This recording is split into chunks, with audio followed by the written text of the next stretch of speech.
네, 안녕하십니까. 사랑하는 울산 성김의교회 성도님들. 오늘은 10월 6일 주일이고요.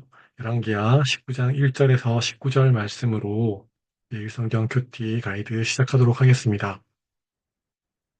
1절에서 19절까지의 말씀을 한번 중심 내용별로 살펴보면 1절에서 7절까지는 이사야를 통한 하나님의 응답이 나오고 8절부터 13절까지는 하늘입의 편지, 협박성 편지가 들어 있고요.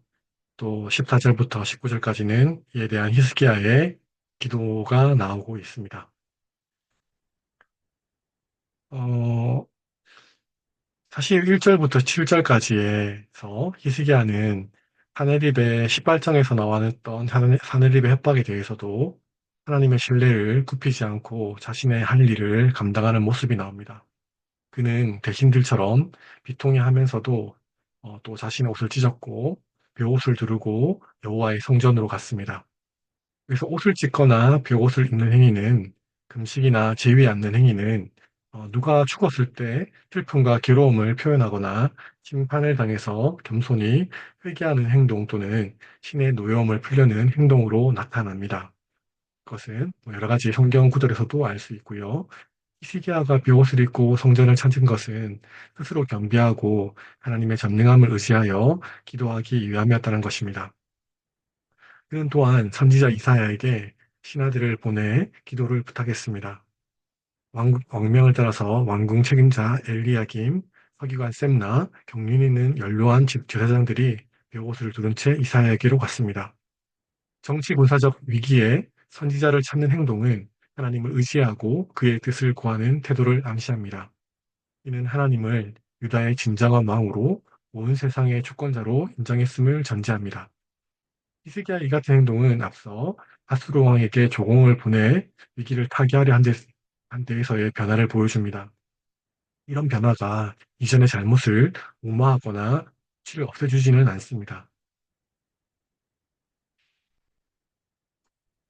그러나 이 변화와 결단은 그 시점부터 하나님이 원하시는 길로 들어섰음을 뜻합니다. 이것이 하나님이 포로기 백성과 현대의 우리 독자들에게 기대하시는 행동인 것이죠. 이사야에게 전달된 히스기야의 말에는 당면한 위기에 대한 호소와 하나님의 구원을 위한 중보 부탁이 담겨져 있습니다. 유다에게 있어 이날은 환란과 징벌과 모욕의 날이었습니다. 이는 아수르의 위협이 군사적 사태만이 아니라 영적 사태로서 유다의 죄에 대한 하나님의 심판임을 암시하는 것입니다. 히스기야는 두렵고 무기력한 현 상황을 분통 중인 여인으로 비유했습니다. 아이가 나오려 하여 산모가 극한 고통을 느끼나 해산할 힘이 없어 둘 다 죽을 위기를 맞은 것 같이 유다와 백성은 아수르의 위협과 공격을 받으나 막아낼 힘도 방법도 없었던 것이죠. 이날은 또한 하나님에게도 모욕의 날이었습니다. 히스기야는 하나님이 사내립의 오만한 비방들을 다 듣고 이에 그를 심판하실 것이라 여겼습니다. 이때 4절에 나오는 혹시라는 단어는 히스기야가 불확실함 속에서도 소망을 가졌음을 나타냅니다. 히스기야는 마지막으로 남아있는 자들을 위한 기도를 이사야에게 부탁합니다. 이들은 아직 점령되지 않은 예루살렘과 성읍에 남은 백성들, 특히 하나님을 의뢰하는 자들을 가리킵니다.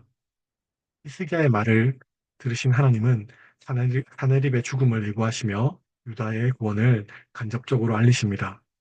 이사야는 히스기야의 종들에게 이를 전함으로써 나라와 왕을 위한 중보자, 하나님의 말씀을 대언자로서의 역할을 충실히 감당합니다. 하나님은 먼저 히스기야에게 하늘입의 졸개들이 하나님을 모독하는 말들 때문에 두려워하지 말라며 그를 북돋아 주셨습니다. 그리고 하늘입에 대해서는 하나님이 그에게 한 영을 둘 것임을 알리셨습니다. 영은 하늘입을 예루살렘에서 떠나게 만드는 거짓, 두려움, 불분별한 등을 암시하는 것입니다. 그 결과로 다니엘이 소문을 듣고 고국으로 돌아갔고 그곳에서 칼에 쓰러질 것이기 때문이죠. 그리고 8절에서 13절에 나오는 하늘입의 편지는 어, 사실 하나님의 구원의 응답에 이어지는 독자의 기대와 달리 하늘입의 거세진 위협이 나옵니다. 어, 하늘입은 오히려 하나님은 절대 유다를 구하지 못할 것이고 절대로 이겨내지 못할 것이다. 응답하지 않을 것이라고 회유하고 하나님을 모욕합니다.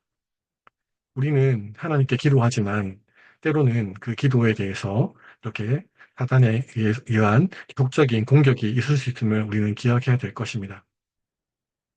그러나 이에 대해서도 시기야의 반응은 포기하지 않았습니다. 하나님의 구원이 묘연하고 유다가 점점 궁지에 몰리는 상황들이었지만 히스기야는 여전히 하나님을 신뢰하며 그의 도움을 구하였습니다. 그는 사내립이 보낸 서신을 받아 읽은 후 궁전에 올라갔습니다. 그는 그 서신을 여호와 앞에 펴놓고 유다의 구원을 간청했습니다. 히스기야는 사내립이 비방하고 잘못 알고 있는 여호와의 실체에 호소했습니다. 그룹들 위에 거하시는 자정하신 하나님이라는 호칭은 여호와가 이스라엘과 언약을 맺은 하나님임을 뜻합니다. 이 하나님은 천하 만국의 창조주이자 홀로 하나님이신 것입니다. 그가 4절과 16절에 살아계신 하나님이심으로라고 표현하고 있는데 이것은 히스기야의 기도를 듣고 적국의 비방을 들으실 하나님을 말하고 있습니다. 아수르 왕들이 여러 민족과 땅을 황폐하게 하고 그들의 신들을 불태워버린 것은 사실입니다. 그러나 그 신들이 멸망한 것은 그것들이 참 신이 아니라 사람의 작품에 불과하고 나무와 돌들에 불과하기 때문입니다. 그러므로 이제 여호와가 예루살렘을 구하심으로써 천하 만국의 하나님만이 살아계신 참 신임을 증명하셔야 합니다. 하나님께서는 전능함을 하나님의 전능함을 의지하고 그의 구원을 호소하는 히스기야의 간구는 여호와가 의뢰의 대상이 아니며 여호와가 예루살렘을 건지지 못할 것이라고 단정한 이 사나립의 협박성 말과 회유의 말들의 서신에 대한 바로 도전이었던 것입니다. 아수르의 거세지는 위협 속에서도 하나님을 계속해서 붙드는 히스기야의 신뢰는 부친 아하스가 아람과 북이스라엘의 협박을 받았을 때 하나님이 이사야 선지자를 보내 유다의 구원을 전했음에도 불구하고 아수르를 의뢰한 태도와 뚜렷한 대조를 보여주고 있습니다. 이러한 대조적인 두 사례는 하나님의 백성으로서 우리가 어떤 길을 따르고 어떤 길을 버려야 할지 일깨워 주는 것입니다. 우리는 오늘 말씀을 통해서 어떤 상황이 왔어도 하나님께 호소해야 될 것을 기억해야 될 것입니다. 하나님께서 여러 가지 방법으로 우리가 생각하지 못했던 방법으로 나를 괴롭히고 우리를 힘들게 하는 국문들로부터 그들을 잠재워 주실 것이고 하나님께서 스스로 하나님 되심을 증명해 주실 것이기 때문입니다. 우리의 기도에 즉각적으로 모든 상황이 좋아지지 않는다 할지라도 포기하지 않고 오히려 더 거세지는 사단의 시험 속에서도 불하지 않고 기도하기를 멈추지 않았던 히스기야를 본받아 우리도 삶 가운데서 기도하고 하나님을 의뢰하는 성도님들이 다 되셨으면 좋겠습니다. 아름답고 은혜 넘치는 주일 되시기를 바랍니다. 감사합니다.